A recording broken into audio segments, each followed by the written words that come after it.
Mobil pembalap menabrak kerumunan penonton di sirkuit non-permanen Jalan AP Moko Ginta, Desa Upai, Kecamatan Koto Mobagu Utara, Sulawesi Utara. Kejadian ini berawal saat mobil sudah melewati garis finish. Namun di area pengereman, sopir hilang kendali hingga mobil keluar dari lintasan. Akibat kejadian itu 7 orang tewas dan 9 luka berat. Para korban luka langsung dibawa ke Rumah Sakit Umum Daerah Kota Mobagu. Para korban luka langsung dibawa ke RSUD Kota Mobagu dan Rumah Sakit Monopiah. Hingga saat ini kepolisian Polres Kota Mobagu masih melakukan penyelidikan untuk mengetahui penyebab pasti kecelakaan. Sementara panitia menyatakan akan bertanggung jawab dan memberikan santunan kepada para korban. Tim Liputan 9 News melaporkan.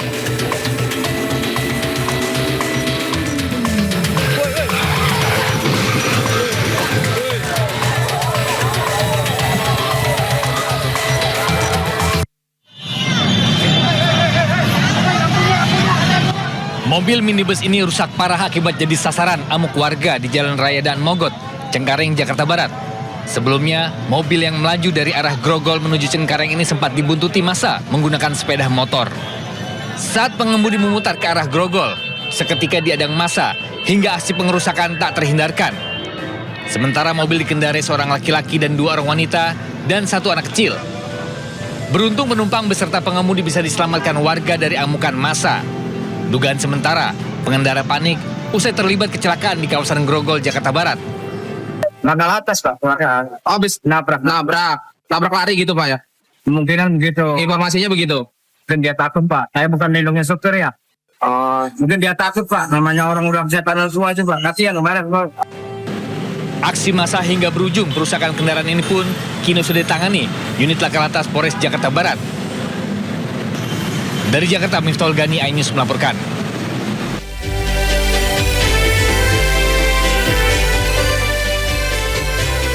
Halo, selamat siang pemirsa. Sindo Siang kembali hadir menemani aktivitas Anda bersama saya, Kevin Pakan. Berikut berita pilihan siang ini.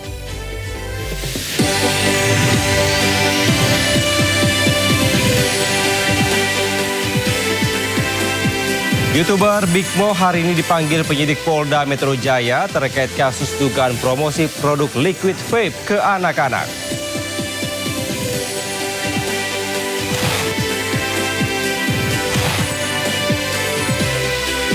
Tersangka kasus ijazah Jokowi, Roy Suryo, menyatakan tetap dukung Dr. Tifa meski kini telah hijrah.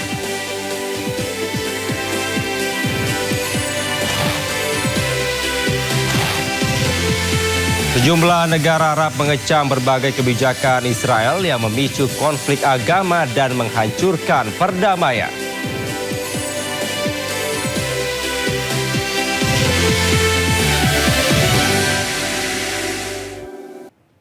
Pemirsa, 11 warga Sleman, Yogyakarta dilarikan ke rumah sakit usai tertimpa tembok sepanjang 35 meter yang tiba-tiba roboh. Insiden tersebut terjadi saat warga sedang berkegiatan menyambut perayaan 17 Agustus. Astagfirullah.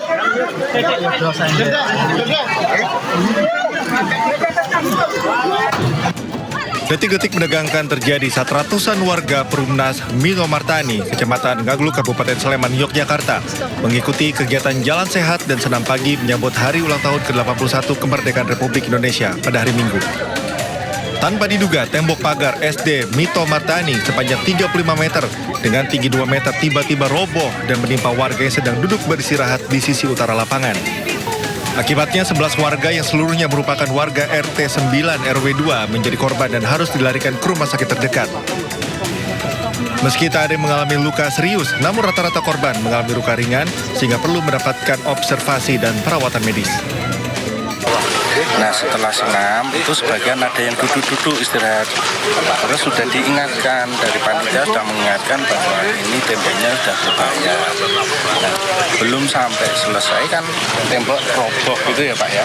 Ya, tembok roboh. Nah, ini istilahnya musibah, kita nggak tahu karena yang namanya musibah kan kita juga nggak tahu. Sebelumnya panitia sudah mengingatkan agar tidak berada di dekat tembok pagar, mengingat kondisinya sudah rapuh. Peristiwa ini menjadi perhatian warga terutama terhadap kondisi bangunan dan pagar yang sudah berusia puluhan tahun. Dari Sleman, Yogyakarta, Heru Cokro, iNews melaporkan. Pemirsa, si jago merah mengamuk di Komplek Pasar Jago Jeget, Aceh Tengah, Aceh. Kencangnya tiupan angin dan bangunan yang didominasi material kayu dengan cepat merambat dan menghanguskan 96 ruko serta kios.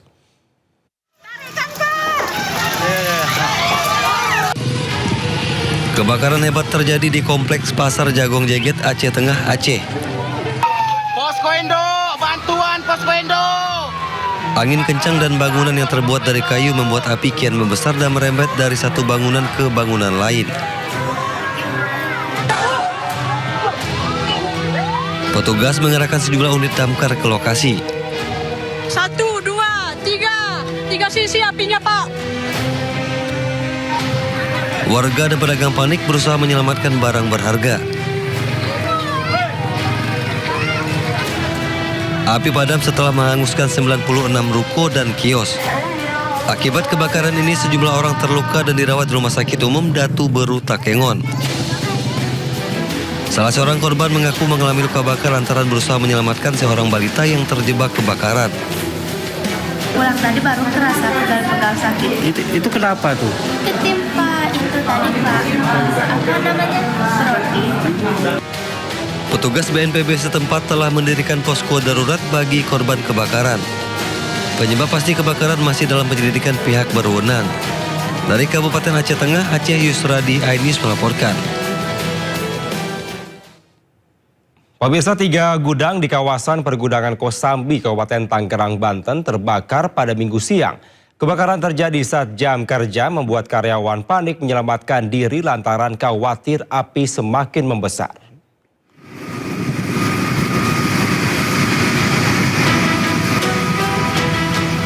Kobaran api dan asap tebal membumbung tinggi dari sebuah gudang paket pengiriman online yang terbakar di kawasan pergudangan Kosambi, Kecamatan Kosambi, Kabupaten Tangerang, Banten, Minggu siang. Banyaknya bahan material yang mudah terbakar, seperti kardus dan plastik, membuat api semakin membesar hingga merembet ke gudang suku cadang motor dan gudang plastik yang ada di sebelahnya. Sejumlah karyawan yang sedang bekerja sempat panik berlarian menyelamatkan diri lantaran khawatir api semakin membesar. Untuk asal api itu informasi dari karyawan dari online shop yang ada di belakang, itu dari korsleting listrik. Tidak ada korban jiwa maupun luka dalam peristiwa kebakaran ini. Kasus kebakaran kini diselidiki Polsek Teluk Naga. Dari Kabupaten Tangerang, Banten, Aimarani, iNews melaporkan. Kebakaran hebat terjadi di Mall Nipah, Makassar, Sulawesi Selatan. Akibat peristiwa ini, sejumlah pengunjung jatuh pingsan lantaran banyaknya kepulan asap.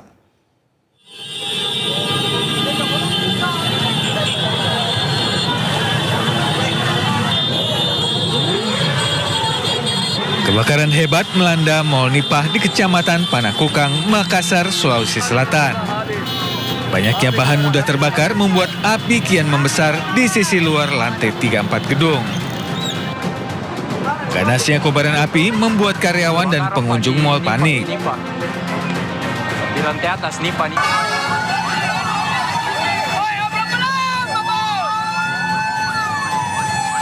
Petugas pemadam kebakaran mengerahkan puluhan unit damkar untuk memadamkan api. Dalam waktu 20 menit, petugas berhasil menjinakkan si jago merah. Kebakaran diduga akibat korsleting listrik pada lampu neon di lantai 3 dan 4 yang ada di sisi kiri gedung. Terbakar ada dua tempat di lantai 3 dan di lantai 4. Itu ada ruangan penampungan barang ya. Bukan hero itu bang yang terbakar? Ya, lantai 3. Lantai 4 itu wahana permainan itu kan. Dugaan penyebab sementara ini korslet ya. Ada korslet lampu.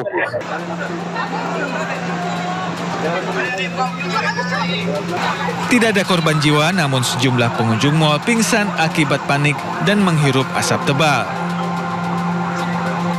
Petugas masih menyelidiki penyebab pasti kebakaran.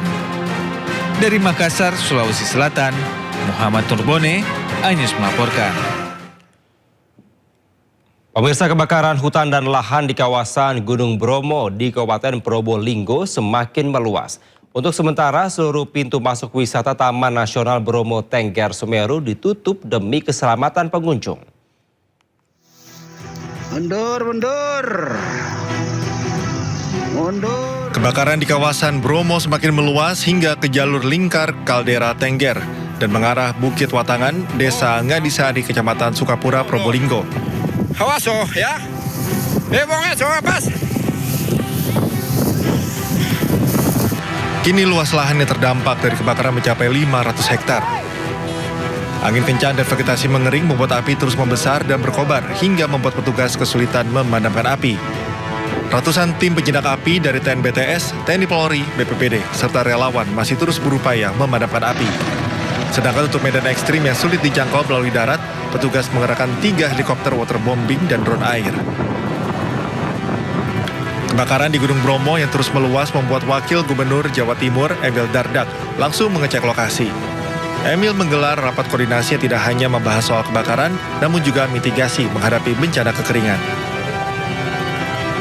Fokusnya bertambah, setelah kita fokusnya adalah di Pudak Lembu, Puncak B29, ternyata di Penanjakan juga ada titik api. Lokasinya di luar dari perimeter awal ini.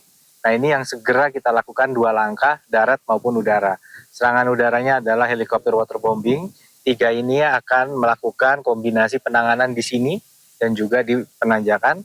Dan serangan daratnya ini ada tim dari Pemprov, dari BPBD, dari TNBTS ya. Ini melakukan, dan juga dari Kodim dan dari Polres ini melakukan upaya di lapangan. Saat ini seluruh pintu masuk wisata Taman Nasional Bromo Tengger Semeru resmi ditutup demi keselamatan pengunjung. Tim Liputan iNews melaporkan. Pemirsa, kebakaran hutan dan lahan di kawasan Gunung Bromo, Jawa Timur telah membakar sekitar 200 hektar lahan.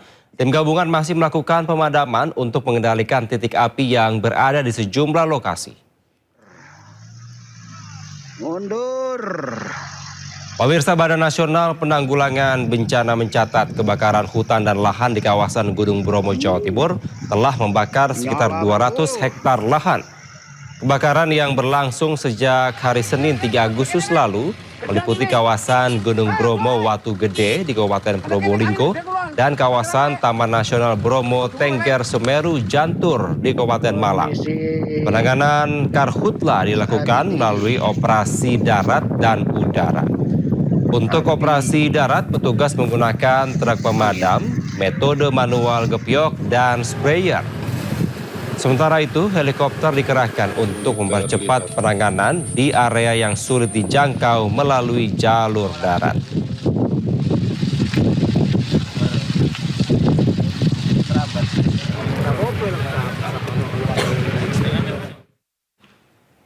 Sementara Menteri Kehutanan Raja Juli Antoni meninjau langsung kebakaran hutan dan lahan di Gunung Bromo, Probolinggo.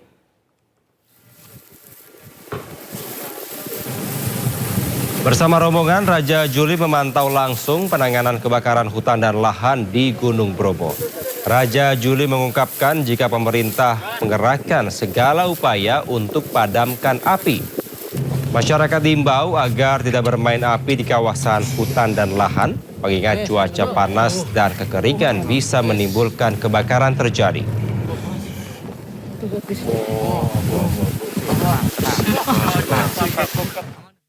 Dan oleh karena itu dari pemerintah kami terus berkoordinasi ya untuk menyelesaikan mengantisipasi karhutla ini.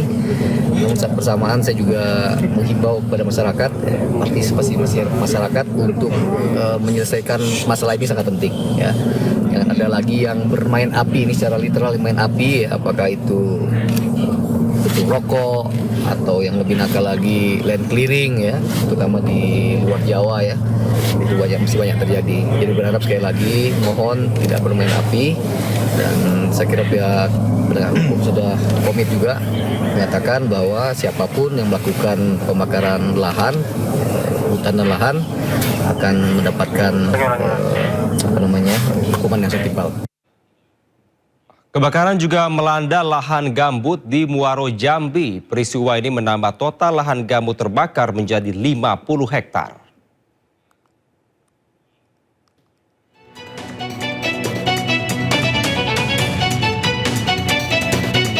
Kebakaran lahan gambut melanda Kecamatan Sungai Gelam, Kabupaten Muaro Jambi, Jambi.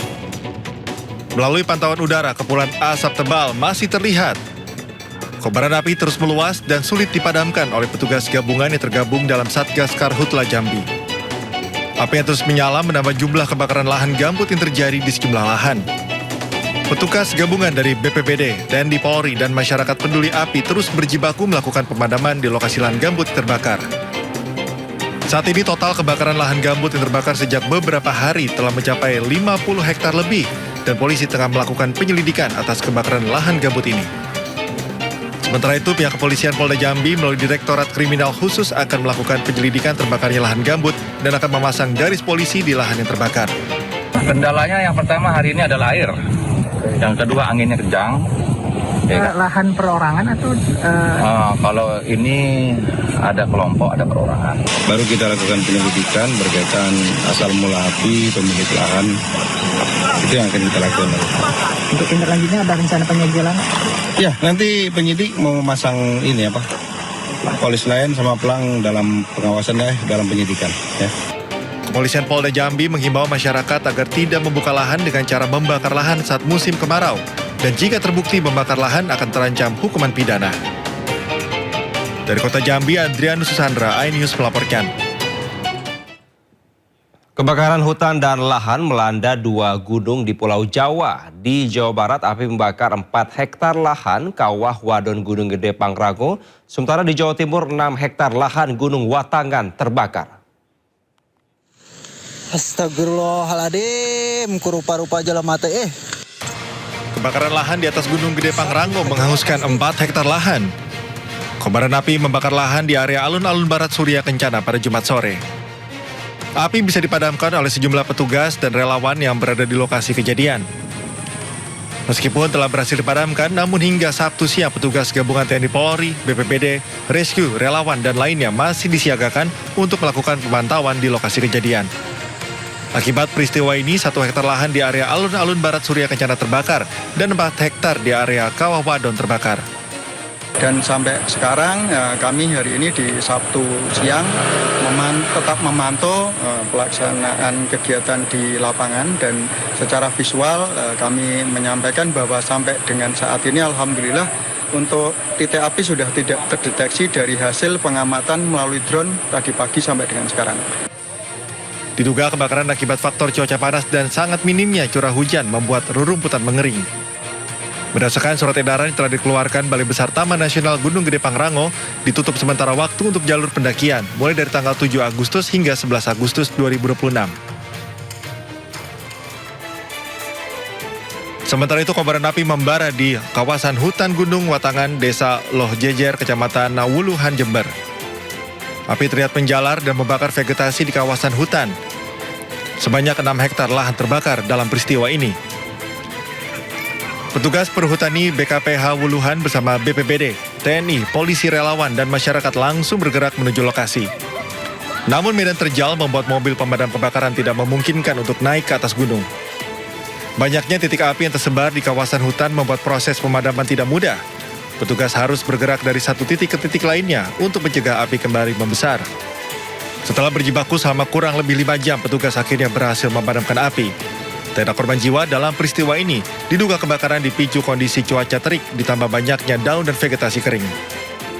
Karena medannya juga sulit, jalannya juga sempit, intinya pemadaman dengan manual, yaitu dengan gebyok, ranting-ranting basah di lapangan, terus sama baro, juga membuat ilaran. Hingga kini petugas masih mengantisipasi munculnya kembali titik api, terutama di tengah kondisi cuaca panas. Dari Cianjur, Jawa Barat, dan Jember, Jawa Timur, tim liputan iNews melaporkan. Sementara pemirsa, kebakaran gedung Bapenda Jakarta pada Jumat lalu ikut melumpuhkan sejumlah sistem pemerintahan yang berada di gedung tersebut. Salah satunya gangguan sistem pengaturan lampu lalu lintas jalan di Jakarta. Sementara sekitar 1.000 ASN untuk sementara harus bekerja dari rumah.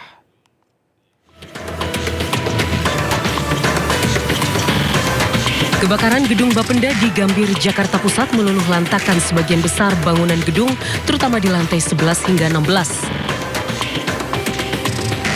Sebanyak 1.000 ASN yang bekerja di gedung tersebut dialihkan untuk bekerja dari rumah. Gubernur DKI Jakarta Pramono Anung menyatakan, kebakaran gedung Bapenda mengakibatkan terganggunya sistem pengaturan lampu lalu lintas di sejumlah ruas jalan. Hal itu terjadi karena sistem pengaturan otomatis yang berada di gedung Bapenda ikut terganggu akibat kebakaran. Meski demikian, Pramono memastikan data pajak warga Jakarta aman karena sudah terdigitalisasi. Sehingga dengan demikian untuk hal yang berkaitan dengan kepentingan atau keperluan penarikan pajak dan sebagainya oleh Bapenda tidak terganggu. Yang memang akan sedikit terganggu dalam beberapa hari ke depan ini adalah hal yang berkaitan dengan pengaturan di Dinas Perhubungan, terutama di perempatan yang menggunakan traffic lights. Gedung Bapenda DKI Jakarta yang memiliki 16 lantai terbakar Jumat lalu. Kebakaran melanda lantai 11 hingga 16. Seorang warga dievakuasi saat kebakaran dan dilarikan ke rumah sakit. Tim gabungan Puslap 4 Polri dan Polda Metro Jaya telah melakukan olah tempat kejadian secara menyeluruh. Petugas mengambil sampel abu arang untuk diuji lebih lanjut. Dari Jakarta, Tim Liputan iNews melaporkan. Pemirsa, Direktur Reserse Kriminal Umum Polda Sumatera Barat terlibat cekcok di jalan dengan pengemudi minibus. Insiden yang dipicu saling salib di jalan tersebut kini berujung pada pelaporan ke Bidang Propam Polda Sumatera Barat.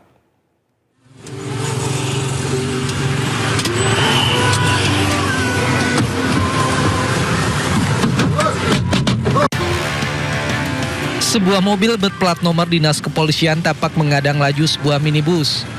Sejumlah orang dari mobil dinas tersebut kemudian turun hingga terjadi keributan dan cekcok. Cekcok berujung pemukulan hingga pengemudi minibus alami luka memar di mata kiri. Pengemudi minibus menyatakan peristiwa itu terjadi saat dirinya sedang dalam perjalanan menuju Bandara Internasional Minangkabau. Tak terima atas kejadian yang dialaminya, korban melaporkan kasus itu ke Bidang Propam Polda Sumatera Barat. Awalnya Billy mau menyelip mobil Bapak Kombes ini bang. Jadi pas Billy nyelip, Billy udah klakson duluan kan bang. Terus udah Billy hidupin sen kiri. Jadi pas setelah Billy nyelip, udah duluan mobil Billy kan bang. Terus dia drivernya itu mau nyelip juga bang. Jadi pas mau nyelip tuh ternyata drivernya ini kaget bang. Terus tiba-tiba Billy berhentiin. Tiba-tiba langsung ngeroyok berempat orang. Pihak Polda Sumatera Barat membenarkan adanya insiden tersebut dan internal Propam masih melakukan pemeriksaan mendalam. Ada salah satu mobil berplat merah ini menyalip dari sebelah kiri, kemudian membahayakan kepada mobil yang dikendarai oleh salah satu personil Polda Sumbar. Tapi namun informasi ini tentu seperti yang disampaikan diperintahkan Pak Kapolda tadi akan didalami, akan dilakukan ditindaklanjuti oleh Kabid Propam Polda Sumbar seperti apa kejadian sebenarnya. Peristiwa ini berlanjut ke proses pemeriksaan. Polda Sumatera Barat menyatakan hasilnya akan menentukan ada atau tidaknya pelanggaran dalam insiden tersebut. Dari Padang, Sumatera Barat, Budi Sunandar, iNews melaporkan. Pemirsa, YouTuber Big Mo dijadwalkan jadi pemeriksaan di Polda Metro Jaya hari ini. Big Mo akan diperiksa penyidik terkait dugaan promosi vape liquid kepada anak-anak. Polda Metro Jaya melayangkan panggilan kepada Big Mo, seorang YouTuber yang terkenal aktif melakukan live streaming di akun YouTube-nya. Dalam sebuah video, Big Mo bersama rekannya meminta kepada sejumlah anak-anak untuk mengucapkan ad-libs terkait produk liquid vape yang bekerja dengan dirinya. Kabid Humas Polda Metro Jaya Kombes Pol Budi Hermanto mengatakan, polisi akan memeriksa Big Mo yang diduga melibatkan anak di bawah umur dalam siaran live streamingnya. Sebelum memeriksa Big Mo, polisi terlebih dulu memeriksa pelapor, orang tua yang anaknya diajak promosi, serta perusahaan liquid vape. Atau lusa akan dipanggil. Kita juga sudah keluarkan surat pemanggilan untuk mendengar jawaban dari pelaku. Dan pemirsa, untuk mengetahui informasi terkini, pemeriksaan YouTuber Big Mo mempromosikan produk liquid vape ke anak-anak saat live streaming. Sudah ada rekan kami Hadisti Arifah dan juru kamera Oki Mahendra yang berada di Polda Metro Jaya. Selamat siang Hadisti, silakan dengan laporan Anda. Ya, Kevin dan juga pemirsa, betul sekali bahwa hari ini Muhammad Chanah alias Big Mo akan menjalani pemeriksaan di Polda Metro Jaya. Pemeriksaan ini terkait dugaan eksploitasi anak atau melibatkan anak-anak dalam proses live streaming yang dilakukannya dalam konten promo rokok elektrik. Dan proses pemeriksaan ini diketahui memang hasil laporan dari Koalisi Hak Anak dan juga orang tua korban yang merupakan anak-anak yang terlibat dalam konten promo rokok elektrik di live streaming Muhammad Chanah alias Big Mo ini. Dan untuk rencana tadinya pemeriksaan Big Mo ini akan berlangsung pada pukul 10 pagi ini, namun hingga saat ini belum terlihat adanya tanda-tanda kedatangan dari Muhammad Chanah atau Big Mo ini sendiri. Kemudian informasinya bahwa nanti untuk pemeriksaan ini akan mundur pada pukul 13 waktu Indonesia Barat siang hari ini. Nah, sejauh ini memang pihak kepolisian tengah mengusut dan juga mendalami perkara ini, di mana sebelum melakukan pemeriksaan terhadap Big Mo ini juga pihak kepolisian telah meminta keterangan ataupun klarifikasi dari sejumlah pihak, termasuk dari perusahaan rokok elektrik, kemudian juga tentunya dari orang tua korban. Selain itu pihak kepolisian juga telah mengamankan dan juga memeriksa barang bukti digital, serta juga telah memeriksa pihak yang mempromosikan atau mendokumentasikan video promosi vape yang melibatkan anak-anak tersebut. Nah, dalam perkara ini Big Mo atau Muhammad Chanah ini terancam dengan Undang-Undang Perlindungan Anak dan juga pelibatan anak berkaitan dengan zat adiktif dengan ancaman maksimal 10 tahun penjara. Dan hingga saat ini memang kami masih menantikan kedatangan dari Big Mo atau Muhammad Chanah ini untuk memberikan keterangan ataupun juga tentunya dipihak oleh pihak kepolisian terkait perkara promosi rokok elektrik yang melibatkan anak-anak ini. Kevin.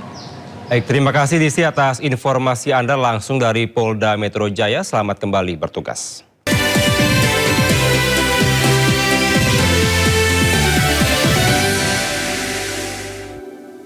Terima kasih Anda masih di Sindo Siang. Pemirsa, polisi mendalami kasus penembakan pada Festival Budaya Lembah Baliem di Kabupaten Jayawijaya, Papua Pegunungan yang melukai 2 orang. Sejumlah barang bukti disita polisi dari tempat kejadian. Satgas Operasi Damai Kartens 2026 menduga 2 anggota kelompok kriminal bersenjata KKB pimpinan Egyanus Kogoya terlibat dalam penembakan di Festival Budaya Lembah Baliem yang melukai 2 orang. Berdasarkan hasil olah TKP, petugas mengamankan sejumlah barang bukti dan keterangan saksi yang mengarah pada pelaku, diantaranya 8 selongsong peluru. Polisi juga terus mengembangkan fakta dan mengejar terduga pelaku yang terlibat. Polisi mengimbau agar masyarakat tetap tenang dan tidak menyebarkan informasi yang belum terverifikasi kebenarannya. Berdasarkan hasil pendalaman awal dan pengembangan informasi di lapangan, aksi penembakan terhadap 2 warga tersebut diduga dilakukan oleh kelompok kriminal bersenjata Kodap 3 Dugama Derakma pimpinan Egyanus Kogoya. Dalam pendalaman awal, terdapat dugaan keterlibatan 2 orang berinisial EG dan PN yang disebut merupakan anggota kelompok tersebut. Namun informasi mengenai keterlibatan EG dan PM masih harus kita dalami dalam proses penyelidikan. Penyidik masih memastikan identitas, peran, dan keterlibatan masing-masing pihak berdasarkan alat bukti, keterangan saksi, dan petunjuk yang kita peroleh. Informasi lainnya pemirsa, temuan ratusan senjata api dan airsoft gun di sebuah sekolah swasta di Kebayoran Lama, Jakarta Selatan masih menyisakan tanda tanya. Pihak yayasan menyebut temuan senjata tersebut merupakan penyalahgunaan aset sekolah oleh pendiri yayasan lama. Penampakan ruangan di lingkungan sekolah swasta ini menjadi sorotan setelah polisi menemukan 995 pucuk senjata api dan airsoft gun. Senjata-senjata tersebut tersimpan di ruangan yang digunakan mantan ketua pengurus lama. Salah satu senjata yang ditemukan adalah Francis Pass 15 kaliber 12 gauge, di mana hasil penelusuran polisi menunjukkan senjata itu terdaftar atas nama seorang pria berinisial DS, direktur di PT Lokta Karya Perbakin. Dalam konferensi pers, tim penasihat hukum Yayasan Harapan Ibu menyatakan temuan senjata ini merupakan bentuk penyalahgunaan fasilitas sekolah untuk kepentingan pribadi oleh mantan ketua yayasan. Namun fakta hari ini sudah menunjukkan bahwa ada penyalahgunaan yayasan yang dilakukan oleh IWD yang potensial itu hanyalah untuk kepentingan pribadi dan kepentingan keluarganya. Fakta penemuan senjata adalah fakta yang tidak bisa dibantah bahwa sekolah telah dijadikan sebagai gudang dari bisnis-bisnis mereka yang kemudian merugikan sekolah, merugikan misi mulia, merugikan marwah pendiriannya. Sehingga patut kami juga ikut bersedih ketika pendiri hadir hari ini menyampaikan kesedihannya dan kami ikut turut prihatin atas fakta tersebut. Di sisi lain, melalui kuasa hukumnya, IWD membantah tuduhan tersebut. Ia mengklaim ratusan senjata yang disimpan merupakan milik perusahaan PT Lokta Karya Perbakin dan memiliki izin resmi sejak tahun 2008. Tim Liputan iNews melaporkan. Sementara pemirsa, untuk mendukung keamanan para peserta didik pasca ditemukannya ratusan pucuk senjata, Yayasan Sekolah Harapan Ibu Pondok Pinang juga meminta perlindungan dan juga pendampingan lembaga negara. Salah satunya Komisi Perlindungan Anak Indonesia, KPAI, dan Kemendikbudristek. Saat ini adalah kami sudah minta waktu untuk bertemu dengan KPAI besok dan alhamdulillah sudah disambut dengan baik. Kami insya Allah akan bertemu mereka dengan besok. Alasan kami meminta pertemuan ini adalah supaya kita yayasan bisa meminta perlindungan dan juga petunjuk mengenai situasi yang dialami saat ini supaya saat sekolah mengambil langkah yang diambil itu bisa bijak dan terus mengedepankan kepentingan murid didiknya. Sementara Polda Metro Jaya pastikan ratusan senjata yang ditemukan di salah satu sekolah swasta di Jakarta Selatan merupakan jenis senapan angin dan hanya satu yang diduga jenis senjata api. Selain itu, pemilik dari senjata api ini sudah meninggal dunia.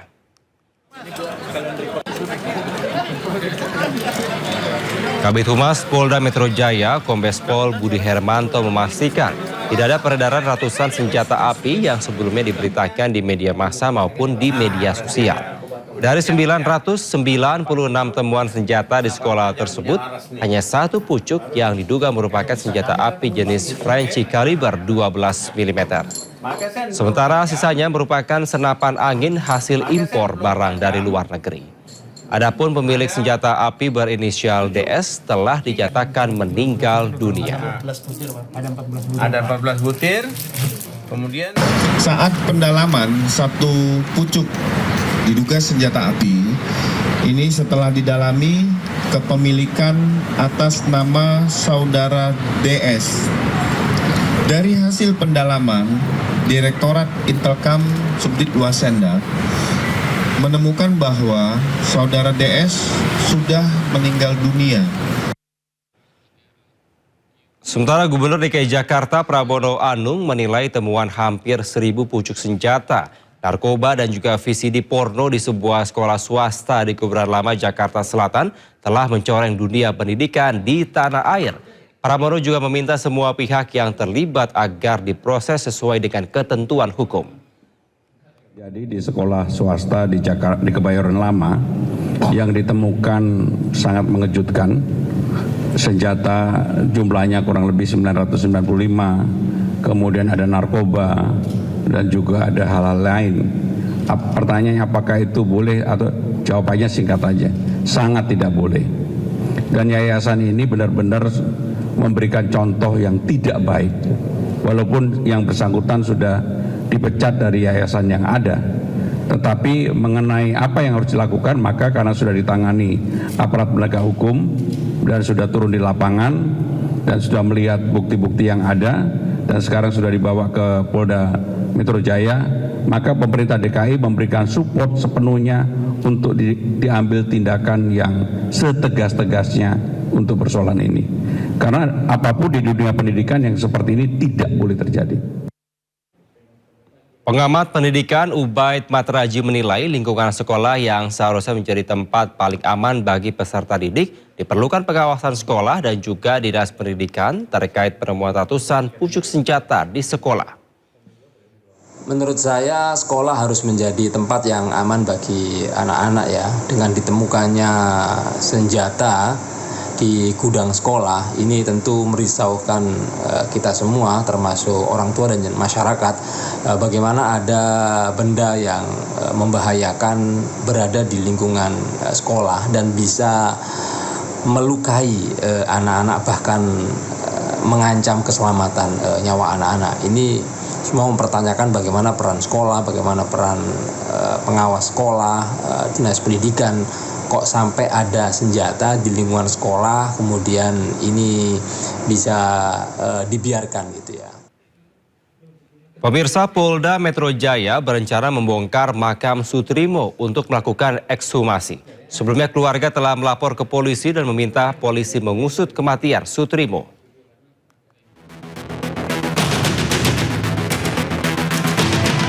Demi mengungkap kasus kematian Sutrimo, polisi akan segera melakukan ekshumasi terhadap jenazah korban. Polisi menyebut kematian orang dekat Febri Ardiansyah itu dinilai janggal dan dalam kondisi tidak wajar. Kabid Humas Polda Metro Jaya Kombes Pol Budi Hermanto menyebut, untuk mengetahui penyebab kematian Sutrimo maka ekshumasi akan segera dilakukan. Sebelumnya setelah menolak melaporkan kematian Sutrimo, keluarga akhirnya mendatangi Mapolresta Banyumas. Keluarga mendesak polisi mengungkap penyebab kematian kepala rumah tangga di rumah Febri Ardiansyah itu. Laporan juga disampaikan Kongres Pemuda Indonesia KPI. KPI menilai banyak kejanggalan dari kematian Sutrimo, dari lokasi ditemukannya Sutrimo, barang bukti, hingga kondisi jenazah yang disebut mengeluarkan busa dari mulut. Sutrimo yang disebut sebagai kepala rumah tangga Febri Ardiansyah ex-Jampitsus. Ia ditemukan meninggal dunia dengan kondisi mulut berbusa di depan klinik modern Kebayoran Baru, Jakarta Selatan, Kamis 23 Juli lalu. Untuk mengungkap kematian korban, polisi sudah memeriksa 5 orang saksi serta melakukan olah TKP. Namun hingga saat ini kematian Sutrimo masih menjadi misteri. Tim Liputan iNews melaporkan. Di balik kematian Sutrimo menyeruak nama Febrio Adiono, sempat disebut sebagai jaksa Kejagung yang pertama kali menemukan jasad Sutrimo. Belakangan, Kejagung membantahnya. Lalu siapakah sebenarnya Febrio Adiono?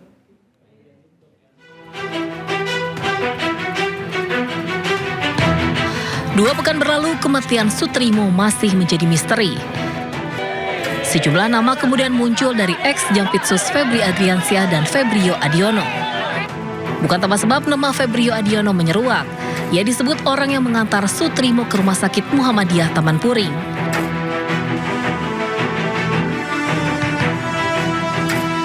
Unggahan surat keterangan kematian Sutrimo lalu menyebar di jagat maya. Nama Febrio Adiono tertulis sebagai kerabat Sutrimo. Warganet pun kasak kusuk mencari sosok Febrio Adiono. Ia bahkan diduga seorang jaksa dan dekat dengan ex-Jampitsus Febri Ardiansyah. Belakangan terkuak ternyata Febrio Adiono bukanlah seorang jaksa, namun Kapus Penkum. Kejagung Anang Supriyatna memastikan Febrio Adiono adalah staf administrasi di Kejaksaan Agung. Saya tidak mengenal terhadap yang istilahnya Karungga, saya tidak kenal sama sekali dan bukan warga kejaksaan. Jadi saya tidak berhak mengomentari itu. Tapi yang namanya saudara Febrio yang kami tahu memang dia pegawai kejaksaan, tapi bukan jaksa, pegawai kejaksaan. Sutrimo sebelumnya ditemukan meninggal dunia di depan klinik Modern Kebayoran Baru, Jakarta Selatan. Pria 44 tahun itu belakangan disebut sebagai kepala rumah tangga ex-Jampitsus Febri Ardiansyah. Kematian Sutrimo dinilai janggal. Selain dari mulutnya mengeluarkan busa, peristiwa kematiannya pun berdekatan dengan kasus yang tengah menjerat Febri Ardiansyah. Polisi telah memeriksa 5 orang saksi dan akan membongkar makam Sutrimo di Banyumas, Jawa Tengah untuk melakukan ekshumasi. Tim Liputan iNews melaporkan. Sempat nyatakan mundur dari pusaran fitnah ijazah Jokowi, Dr. Tifa menolak disebut pengecut dan lari dari masalah. Dengan tegas ia mengatakan memilih membuktikan di ruang persidangan dan membatasi berbicara di ruang publik.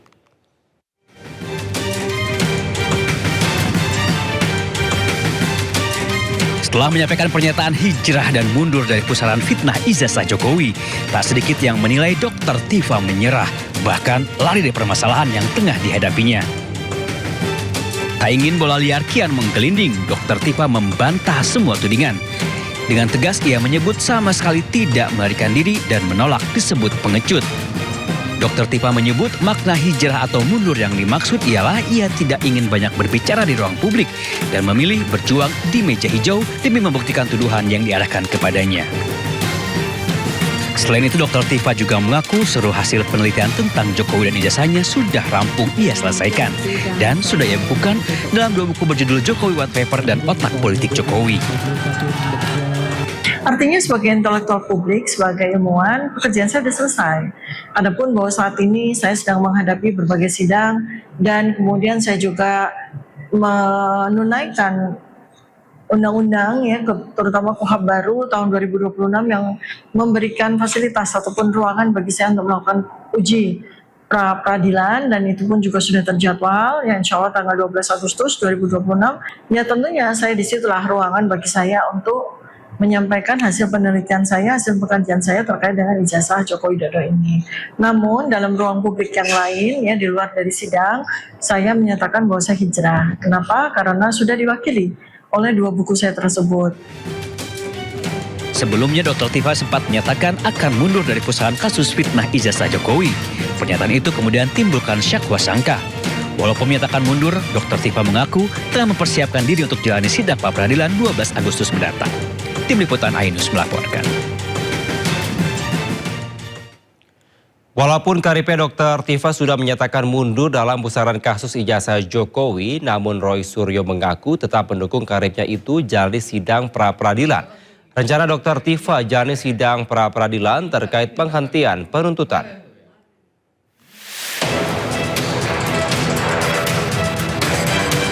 Walaupun karibnya Dr. Tifa sudah umumkan akan mundur atau ia menyebutnya hijrah dari pusaran konflik ijazah Jokowi, Roy Suryo belum memberikan tanggapan.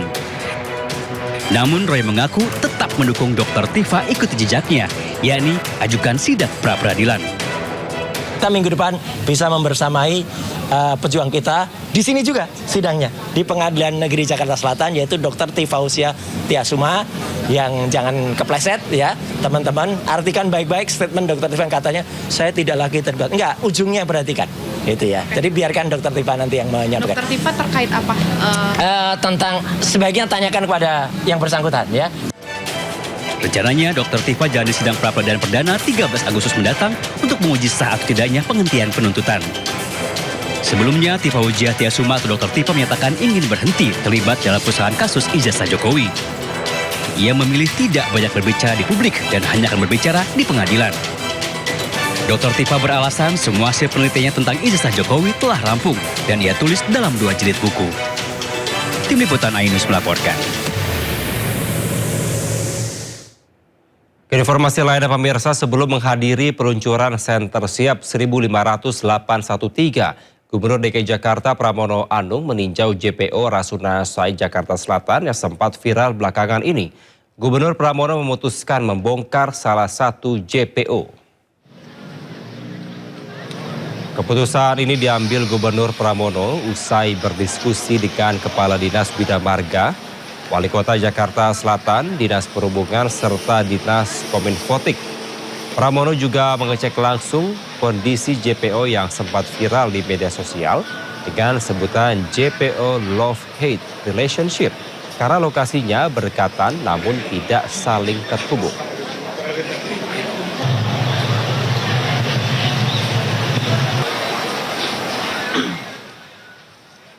Lantas seperti apa pemirsa JPO Rasuna Said yang sempat viral dengan sebutan Love-Hate Relationship ini? Berikut laporan rekan kami Bagus Prasetya bersama juru kamera Irian Syah Wahyudi dari JPO Rasuna Said Jakarta.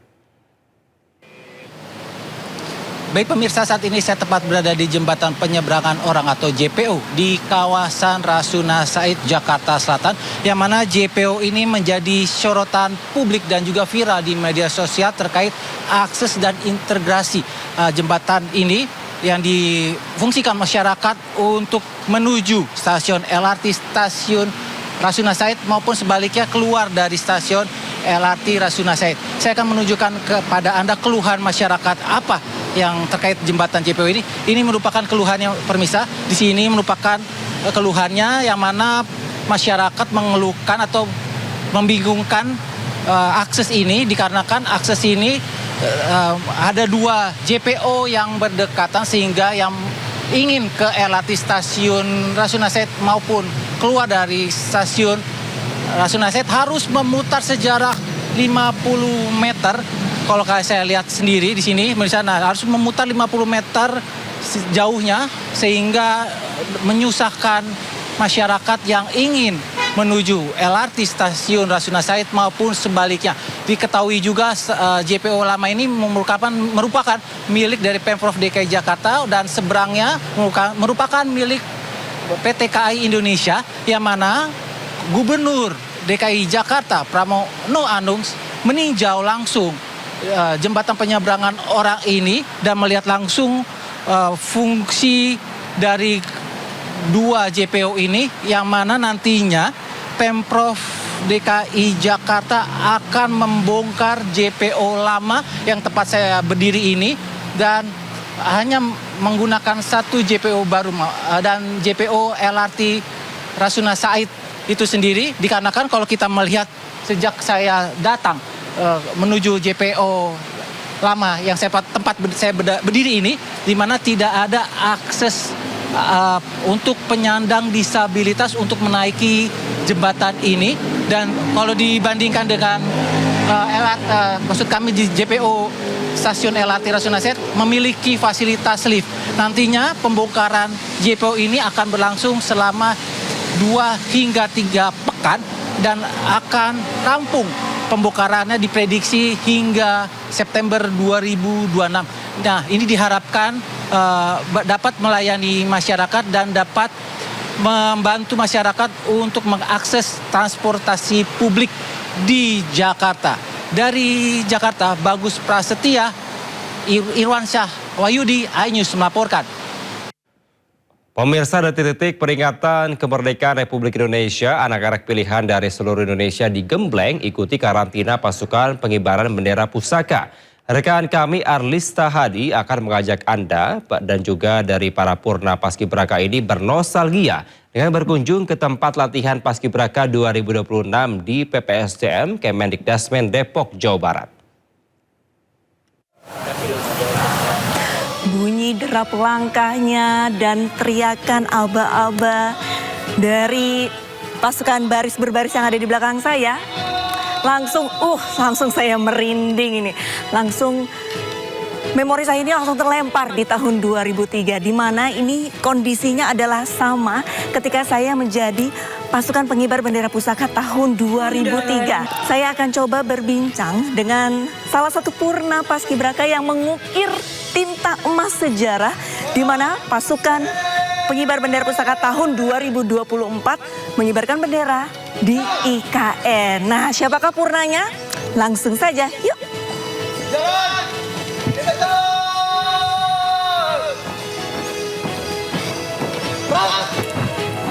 Zakia.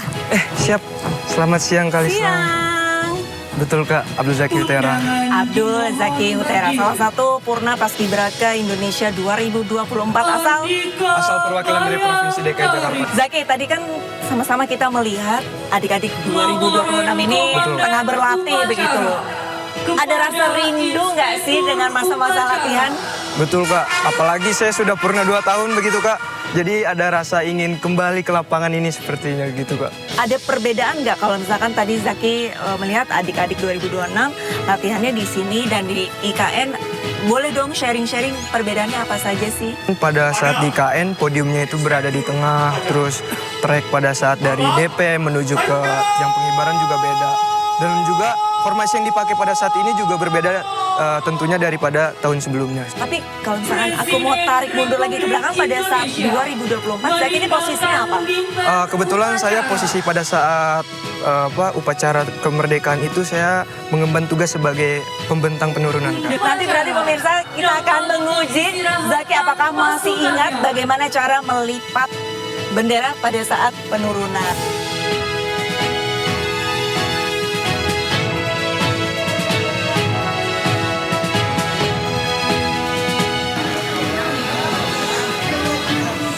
Kan nggak pas, ayo gimana hitungannya? Kan lebarnya sama nih, beda latihannya. Coba dari bentang dong, kan ceritanya. Nah, kan? Bentang. Oke. Selesai langsung. Selesai, oke. Langsung. Kita challenge, apakah Zaki masih seorang ingat? paskibraka tuh adegan deg-degannya di sini. Betul, meriam, pelipatan. Ayo kamu nih, masa iya baru 2 tahun lewat. Apakah pas? Challenge-nya adalah untuk pelipat itu harus pas, pemirsa. Apakah Zaki keahliannya ini masih sama seperti 2 tahun lalu? Coba kita lihat. Oh, masih bagus dia. Masih ahli dia. Oke, terus oke. Kita lipat 2 lagi. Kemudian diserahkan ke komandan kelompok. Komandan kelompok. Oke, di sini sudah ada Aska. Boleh saya beralih ke Aska? Di sini juga ada triknya Kak, biar pada saat lipat bendera di depan Bapak Presiden bendera tidak nonjol seperti ini. Oke, ada tekniknya ya. Saya melipir ke Aska terlebih dahulu. Silakan Kak. Halo Aska, dari? Saya dari Gorontalo. Dari Gorontalo. Aska, boleh dong sharing pengalaman karantina Paskibraka 2026 yang kamu rasakan saat ini bagaimana? Jadi kalau dari hari pertama ya, pas hari pertama sampai di sini yang saya rasakan itu suasananya sangat asing. Asing. Kenapa? Kayak di sini tuh suasananya berbeda dari tempat saya di Gorontalo. Di sini kan misalnya di sini banyak gedung-gedung tinggi. Terus di sini suasananya kayak di sini dipenuhi dengan orang-orang lain lah yang belum saya kenal. Saya setelah beberapa hari di sini sudah mulai bisa berbaur dengan teman-teman karena kebetulan saya orangnya gampang berbaur, gampang beradaptasi. Jadi nggak butuh waktu lama saya sudah bisa beradaptasi dengan lingkungan sekitar. Oke. Lantas persiapan yang Aska lakukan semasa karantina ini untuk nanti pengibaran bendera merah putih di istana? Jadi selama karantina kita itu pertama kita dikasih materi. Kita menerima materi seputaran Paskibraka dan Pancasila, penanaman jiwa Pancasila. Terus sekarang kita berada di tahap latihan di lapangan. Jadi kita berlatih, dibagi formasi, dibagi tim untuk berlatih cara mengibarkan bendera. Begitu Kak. Satu lagi Aska, boleh dong kasih saran-saran untuk mungkin teman-teman Aska di entah itu di Gorontalo atau di seluruh Indonesia. Bagaimana sih caranya supaya bisa terpilih menjadi Paskibraka di tahun-tahun berikutnya nanti? Jadi tips dan saran dari saya adalah tetap berlatih. Yang penting itu konsisten dalam berlatih.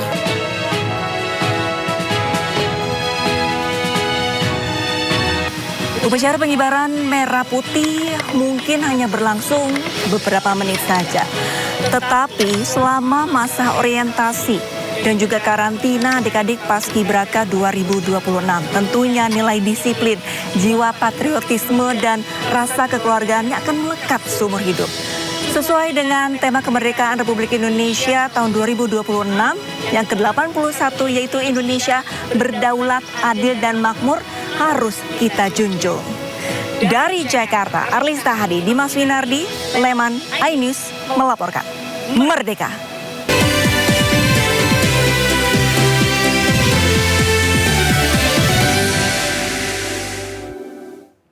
Terima kasih Anda masih di Sindo Siang. Pemirsa, ratusan warga dievakuasi usai banjir besar yang merendam permukiman dan jalanan akibat hujan deras yang melanda sejumlah wilayah di Filipina. Badan Cuaca Filipina juga memperingatkan potensi banjir bandang dan longsor.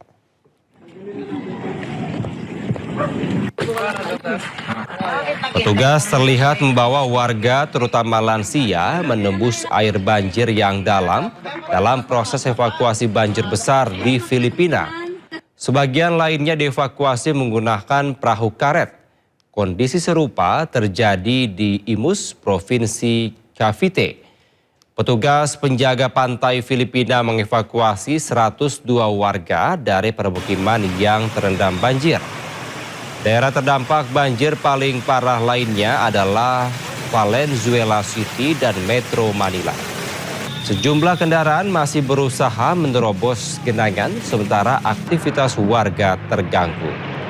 Badan Meteorologi Filipina, PAGASA, mengeluarkan peringatan hujan lebat dengan ancaman resiko banjir dan longsor. 382.000 warga di 8 wilayah terdampak, 6 orang dilaporkan meninggal dan 7 lainnya terluka dalam berbagai insiden terkait cuaca.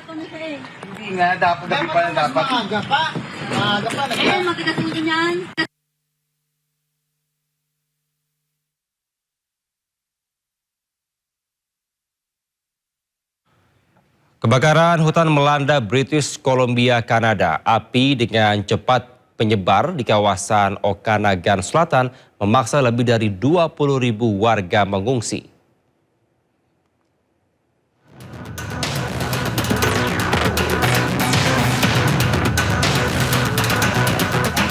Kebakaran hutan begitu masif terjadi di kawasan Bald Range dan pertama kali dilaporkan pada Jumat 7 Agustus di sebelah barat Summerland, Kanada. Dalam hitungan jam, api menyebar sekitar 15 km menuju Danau Okanagan. Luas kebakaran kini mencapai lebih dari 100 km persegi dan masih belum terkendali. Total, 20.000 orang yang menghuni wilayah Summerland dan sekitarnya dievakuasi. Di tengah evakuasi, kemacetan panjang memenuhi jalan keluar Summerland. Asap tebal membumbung di atas pemukiman, sementara sejumlah rumah dan properti dilaporkan rusak. Upaya pemadaman dilakukan dari darat dan udara. Pesawat pembom air berulang kali menyapu permukaan Danau Okanagan untuk mengisi air sebelum kembali menuju lokasi kebakaran. Pemerintah telah menetapkan status darurat provinsi. Angin yang diperkirakan semakin kuat, ditambah kondisi panas dan kering, membuat aktivitas kebakaran semakin sulit dikendalikan. Kebakaran ini menjadi salah satu dari lebih dari 100 kebakaran hutan yang masih berlangsung di British Columbia. Tim pemadam terus dikerahkan untuk melindungi warga dan properti yang masih terancam. Perdana Menteri Kosovo Albin Kurti dilempar telur oleh seorang anggota parlemen oposisi. Aksi pelemparan telur ini dilakukan oleh tim Kadri Judge yang berusaha menunda pemungutan suara untuk memilih ketua parlemen. Pria 51 tahun ini bukan baru kali ini diserang di parlemen. Sebelumnya anggota partainya pernah melempar gas air mata di ruang sidang.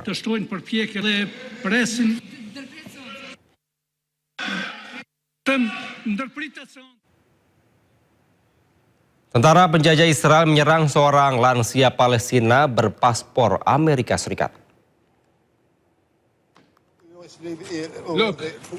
Tanpa rasa iba, pasukan teroris Israel tega menghajar seorang lansia di Ramallah, tepi barat Palestina.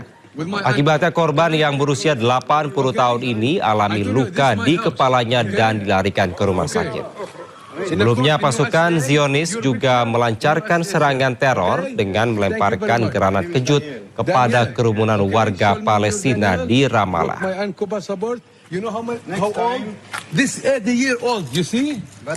You see, sir? When there is ambulance. Selain mendapatkan teror serangan udara Israel, pengungsi di Gaza, Palestina kini tersiksa akibat gelombang udara panas.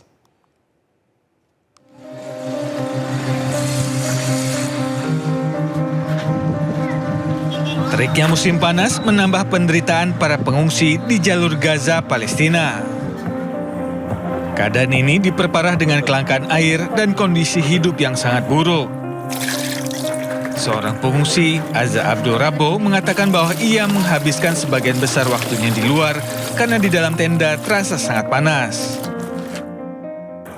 الخيمة ما بتحميناش لا في الصيف بتحمينا ولا في الشتاء يعني في الصيف احنا بنسكر الابواب علينا من خوف انه حدا يعدي علينا عشان على شوارع ومكشوفين وإشي لكن بنبقى مخنوقين جوا الخيمة فيش حياة يعني تقدر انك انا كمواطنة افرع بقدرش لانه اي لحظة بقصفوا خيمة جنبي بصير قصف بصير الكواد كابتر بتنزل يعني احنا معناتنا صعبة في الخيام مش ماخدين حرية فيش خصوصيات مرة في الخيام. Setelah melewati banjir di musim dingin, kini para pengungsi di Gaza harus berjuang melawan udara di musim panas. Mereka meminta agar tenda diganti dengan karavan untuk tempat berlindung yang lebih layak.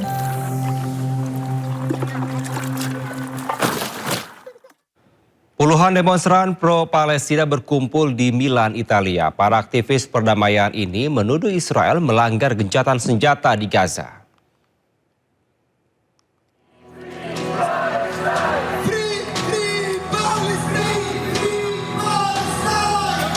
Para pengunjuk rasa mengibarkan bendera Palestina saat menggelar aksi demonstrasi di Milan, Italia. Mereka bersumpah akan terus berjuang hingga Palestina merdeka. Salah satu demonstran menghubungkan perjuangan kemerdekaan Palestina dengan perjuangan internasional lainnya. La Ventura sono 60 anni che scende in piazza per la Palestina. Dal luglio 1966. Come sono presa il vice, capisci?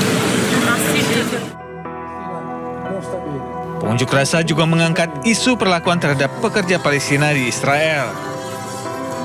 Para pekerja Palestina di Israel diketahui kerap mengalami eksploitasi dan diskriminasi oleh rezim Zionis.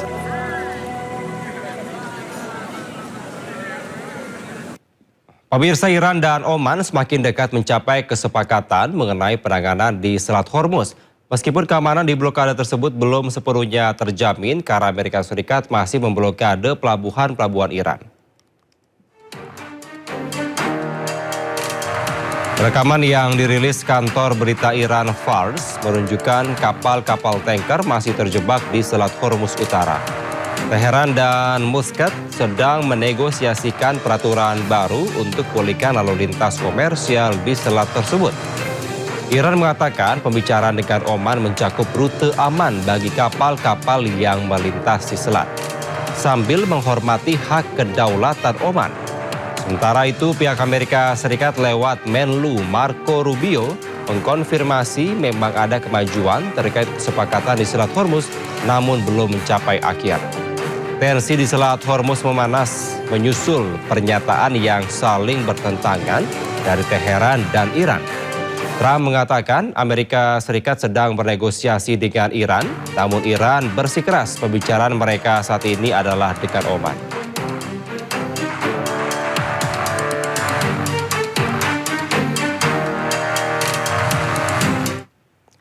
Informasi lainnya, pemirsa, YouTuber Big Mo dijadwalkan jalani pemeriksaan di Polda Metro Jaya hari ini. Big Mo akan diperiksa penyidik terkait dugaan promosi vape liquid kepada anak-anak.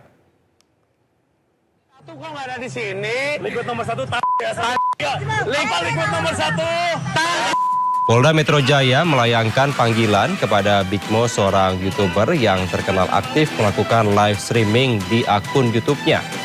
Dalam sebuah video, Big Mo bersama rekannya meminta kepada sejumlah anak untuk mengucapkan adlibs terkait produk liquid vape yang bekerja sama dengan dirinya. Kabid Humas Polda Metro Jaya, Kombes Budi Hermanto mengatakan, polisi akan memeriksa Big Mo yang diduga melibatkan anak di bawah umur dalam siaran live streamingnya. Sebelum memeriksa Big Mo, polisi terlebih dulu memeriksa pelapor, orang tua yang anaknya diajak promosi, serta perusahaan liquid vape. Jadi kita akan lihat dalam 3 hari, esok atau lusa akan dipanggil. Kita juga sudah keluarkan surat pemanggilan untuk mendengar jawaban dari platform. Dalam sebuah siaran live streaming, seorang YouTuber diduga memanfaatkan anak di bawah umur untuk promosikan produk liquid vape. Apakah ini dapat dikatakan sebagai sebuah aksi spontan dalam siaran live atau minimnya pengetahuan seorang YouTuber atas larangan memanfaatkan anak di bawah umur? Bagaimana pula antisipasi yang harus disiapkan terhadap aksi serupa dari influencer agar tidak menggampangkan eksploitasi anak? Kami akan membahasnya lebih dalam pemirsa dengan Jasra Putra, Wakil Ketua KPAI. Selamat siang, Mas Putra. Selamat siang, Mas. Baik, Mas Putra, begitu kasus promosi vape melibatkan anak oleh Big Mo ini viral, langkah taktis apa yang sudah langsung diambil oleh KPAI untuk merespon situasi darurat ini? Ya, pertama kami karena sudah dilaporkan juga baik ke KPAI maupun ke Polda ya. Untuk ke KPAI kami sudah melakukan kajian ya terkait dugaan pelanggaran video yang berdarah luas ini gitu ya. Dan hasil kajian ini nanti siang ya kami juga akan berkoordinasi dengan penyidik Polda Metro ya terkait dugaan pelanggaran undang-undang ya, terutama undang-undang pelindungan anak gitu ya, undang-undang kesehatan dan termasuk juga PP 28 ya. Jadi secara jangka pendek ya tentu kami mendorong agar apakah ada dugaan ya pelanggaran terkait iklan zat adiktif ya yang mengajak anak-anak. Nah, kemudian yang kedua, kami juga sudah melakukan koordinasi dengan Dinas Pemberdayaan Perempuan Pelindungan Anak untuk melakukan pendampingan gitu ya atau asesmen kepada Ananda, dan itu sudah dilakukan dan kami juga sedang menunggu hasilnya seperti apa ya, karena bagaimanapun juga pemberitaan yang begitu luas wajah anak yang terpublikasi ya tentu akan berdampak kepada tumbuh kembang anak dan termasuk juga psikologi anak ya. Jangan sampai misalnya situasi ini mereka di stigma gitu ya, atau muncul misalnya normalisasi terkait produk vape ya yang membahayakan anak-anak. Nah, yang ketiga tentu jangka panjang kami terus berkoordinasi dengan Komdigi dan Kementerian Kesehatan agar Undang-Undang Kesehatan PP 28 tahun 2024 ini memang betul efektif ya. Tentu kasus ini adalah pintu masuk bagi kita untuk memastikan agar pelindungan anak di ranah daring itu memang betul-betul bisa terlindungi secara baik gitu, Mas. Baik, Mas Jasra, ini sebelum lebih jauh, apakah dari KPAI sudah meminta klarifikasi begitu ya secara langsung kepada pihak-pihak terkait, termasuk dari orang tua anak mungkin dan juga dari manajemen kreator konten yang saat ini tengah viral, Mas Jasra? Iya, jadi secara spontan yang bersangkutan itu kan datang ke kami gitu ya, beberapa hari situasi sekitar 2 atau 3 hari ya setelah viral itu gitu ya. Nah, namun diterima di bagian pengaduan dan yang bersangkutan juga menyampaikan klarifikasi ya dan juga permohon maaf gitu ya, dan juga ada foto-foto anak ya di mana ada perdamaian antara konten kreator ini dengan anak gitu ya. Nah, namun kami dalam konteks ini terus mendalami gitu ya terkait dugaan pelanggaran hak anaknya gitu ya, dan termasuk juga melakukan koordinasi dengan penyidik Polda Metro Jaya. Nah, secara SOP Mas tentu kami terus lanjuti dan termasuk juga memanggil yang bersangkutan gitu ya. Ini sedang kami siapkan pemanggilan itu, dan secara paralel juga kami juga berkoordinasi dengan Dinas Pemberdayaan Perempuan Pelindungan Anak terutama di Jakarta Selatan ya untuk melakukan pendampingan kepada 8 ananda ya yang ada di video tersebut gitu, Mas. Oke, Mas Jasra, ini selain dengan kepolisian, langkah advokasi apa yang sekiranya sudah dilakukan oleh KPAI, mungkin juga terhadap dari Kementerian Komunikasi dan juga Digital terkait dengan platform media sosial yang nampaknya sampai dengan saat ini semakin besar exposure terutama bagi anak-anak di bawah umur? Iya, memang kalau kita lihat industri tembakau ya, memang beralih model pengiklanannya melalui media sosial ya, terutama menyasar anak-anak gitu ya. Karena kami mengerti dan memahami sebuah industri tanpa ada pelanggan baru ya tentu akan sulit bertahan ya. Nah, kami menduga ada unsur kesengajaan mengarah ke sana.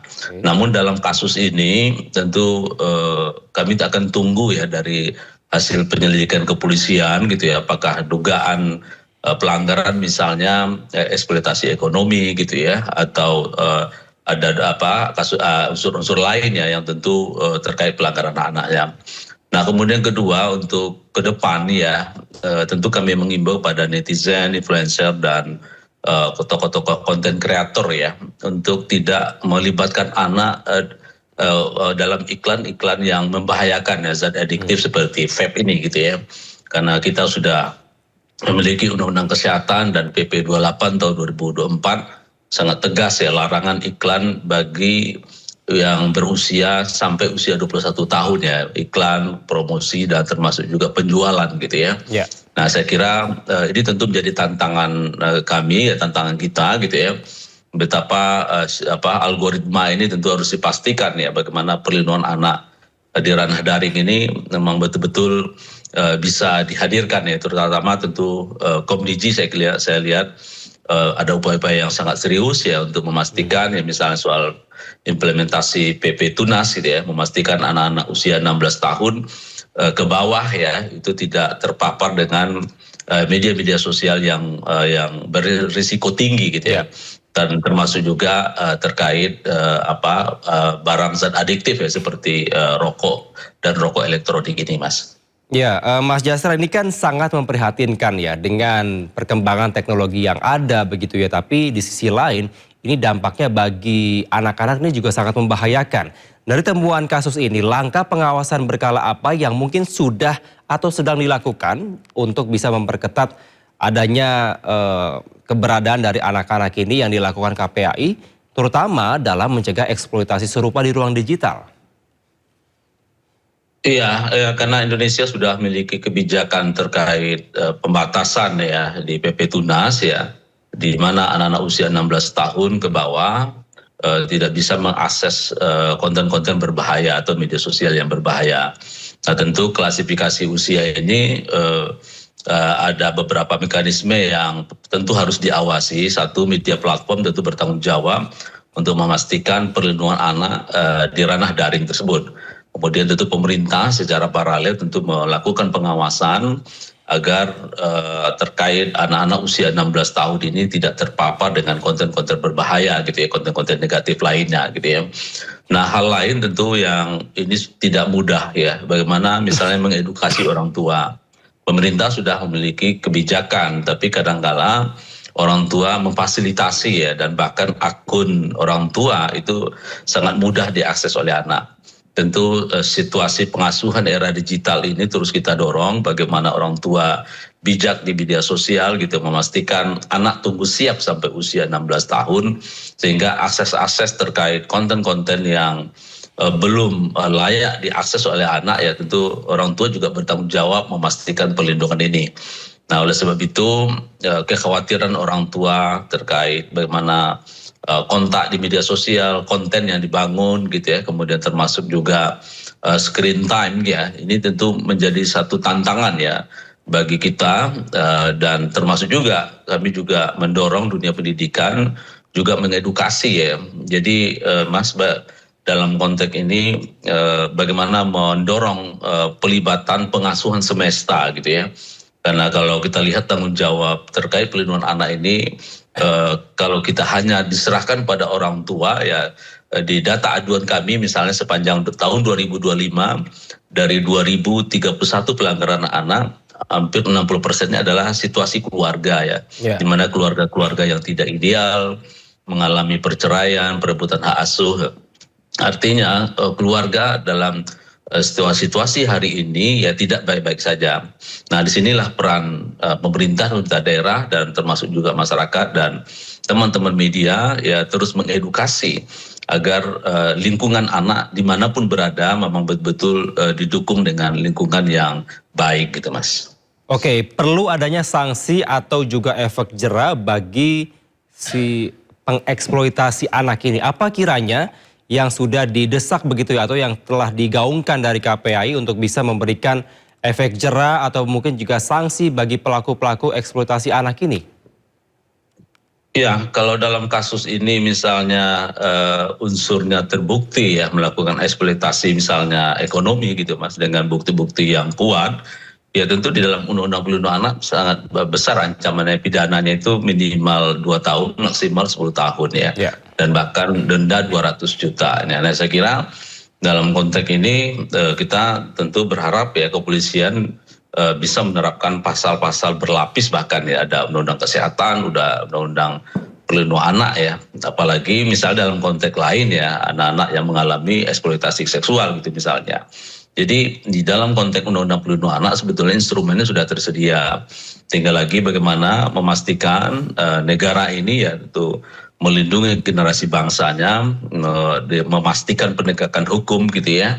Sehingga nanti ada efek jera gitu ya, kemudian ada perubahan perilaku kepada hal yang positif, perubahan perilaku untuk berorientasi untuk melindungi anak-anak ya, termasuk juga melindungi anak-anak di ranah digital gitu Mas. Baik, terima kasih Pak Jasra Putra, Wakil Ketua KPAI atas insight Anda terkait dengan kondisi yang terjadi pada saat ini. Terima kasih, salam sehat selalu Pak Jasra. Ya, sehat. Terima kasih Mas.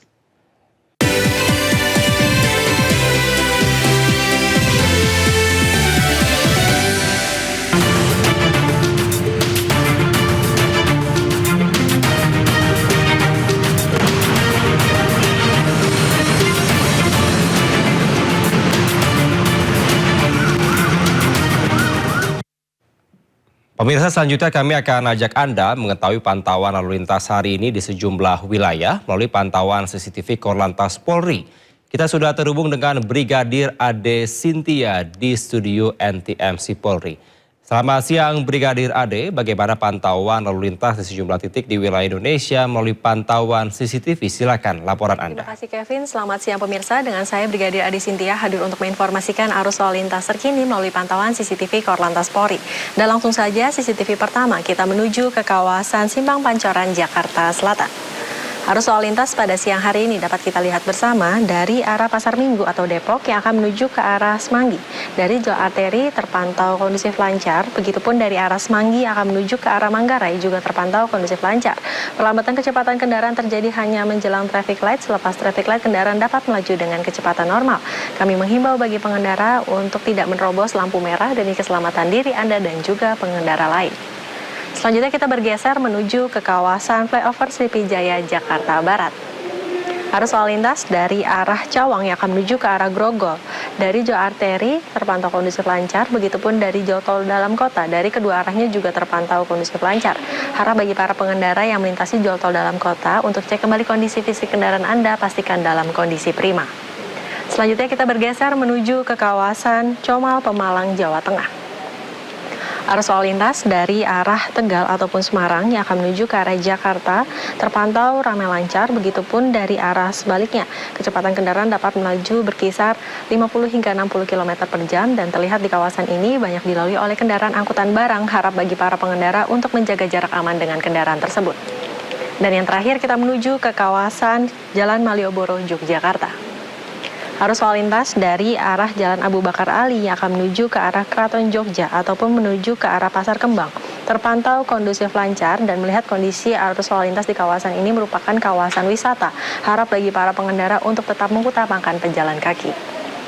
Dan demikian informasi yang dapat kami sampaikan, dan bagi Anda yang ingin mendapatkan informasi tentang kondisi arus lalu lintas terkini, Anda dapat menghubungi call center kami di 1500669 atau dapat melalui WA Center di 0858 71500669. Brigadir Ade Sintia melaporkan dari studio NTMC. Salam presisi, selanjutnya kembali kepada Kevin di studio. Baik, terima kasih Brigadir Ade Sintia telah melaporkan langsung dari studio NTMC Polri Jakarta. Selamat kembali bertugas, salam presisi.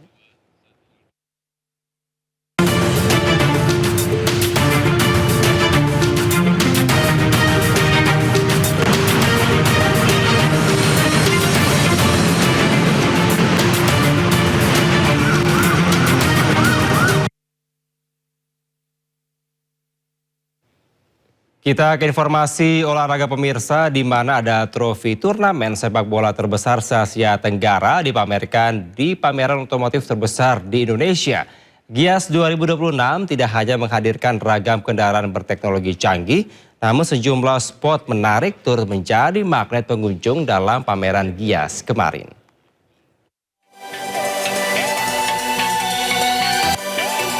Trofi turnamen sepak bola terbesar se-Asia Tenggara menjadi magnet dalam gelaran Gias 2026.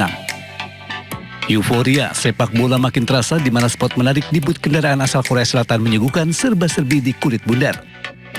Mulai dari replika stadion hingga pernak-pernik sepak bola seperti jersey timnas Indonesia dari masa ke masa, lengkap dengan tanda tangan para pemain. Pameran trofi AFF yang sejarahnya menjadi fase bagi penghobi otomotif sekaligus penggemar sepak bola agar mengetahui sejarah Piala AFF.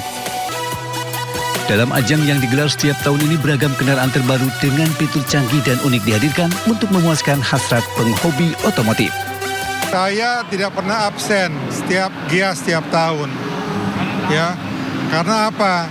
Saya senang dengan konsep-konsep mobil-mobil yang ada di sini yang biasanya tiap tahun, ya, sangat futuristik, ya, teknologinya canggih-canggih, bagus. Kita perlu ngikutin itu, jangan ketinggalan. Tak hanya memanjakan mata, pengunjung juga bisa menjajal langsung kendaraan baik roda 2 maupun roda 4 melalui area test drive yang disediakan.